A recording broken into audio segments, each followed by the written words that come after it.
वंदन आदरणीय व्यासपीठ गुरुजन वर्ग माझे बालमित्र आणि गावातील उपस्थित तमाम नागरिकांना स्वातंत्र्य दिनाच्या कोटी कोटी शुभेच्छा। 15 ऑगस्ट 1947 रोजी आपला भारत देश स्वतंत्र झाला। इंग्रज किती कडू होते, जुलमी होते, पण आपल्या क्रांतिकारकांनी त्यांना कसे पाणी पाजले हे तुम्हाला माझ्या मित्रांनी सांगितले।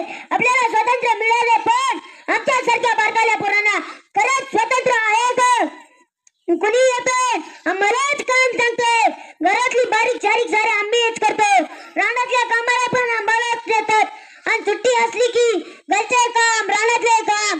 स्वातंत्र्य नावाला काही गोष्ट आहे की नाही? आम्हाला मिळालेलं स्वातंत्र्य नावाचा गलत इस्तेमाल करायला लागले ते मोठाले माणसं। सरकार आता मोठाल्या मुलांना पगार सुरू करणार, आधी असताना काही काम धंदा नाही आणि वरून पगार सुरू केलाय।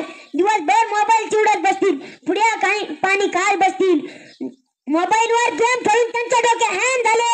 आता तर त्यांना वरून पगार सुरू केलाय, ते आता तर ते रानात पण काम करणार नाही।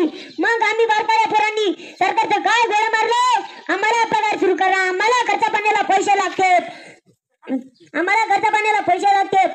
सरकारने एक बारीक सारीक लवकर लेकरू योजना आणावी आणि सरसकट बारकाल्या मुलांना पगार सुरू करावा। मग आम्हाला पगार, मोठाल्या मुलांना पगार, मोठाल्या माणसांना पगार, लेकीला पगार, सुनाला पगार, मग तर काय सगळ्यांनाच पगार।